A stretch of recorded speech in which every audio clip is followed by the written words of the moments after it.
Physical and mental decline are side effects of a hospital stay. Older adults are particularly susceptible to this occurring. It's really important, if you go to the hospital, that you return home safely and stay home. So if a patient needs someone to help them make sure they weigh daily, take their medicines, get to the doctors, and eat correctly, home instead has a very important role in healthcare at this point, because those things will make a difference in the patient being successful being home or returning to the hospital. These patients are going home, they're confused with their discharge instructions, or maybe quite simply just not following them. They may be going home and not having any support at home, so they're not getting back in to see their doctor and get their questions answered, or they're not following their diet properly, or getting lab tests done.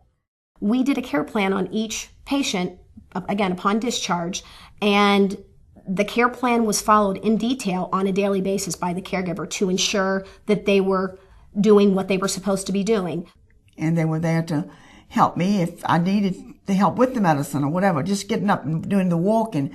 They're my legs and my arms where they can go and get the things that I need. And that is something that can only happen with home instead. They can be there for longer lengths of time. The patient knows when they're coming and they're dependable.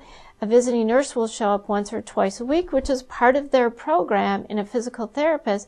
Home instead will be there when the patient wants them to be there. The home health nurses are skilled, and so they come in and provide their service.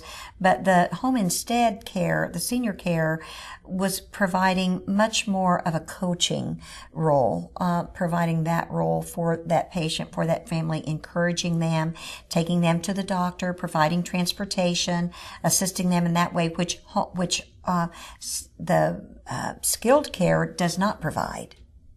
I think the biggest misconception between in-home care and skilled care is the fact that on the clinical side of things, case management, social workers, they think that home health care can do everything, and they can't.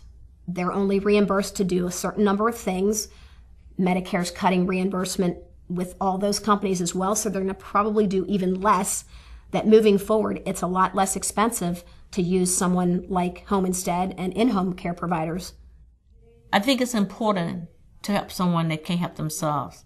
And I think it's important to encourage people that are very depressed because of an ailment or a sickness, or some kind of operation they may have had, maybe due to a fall or something.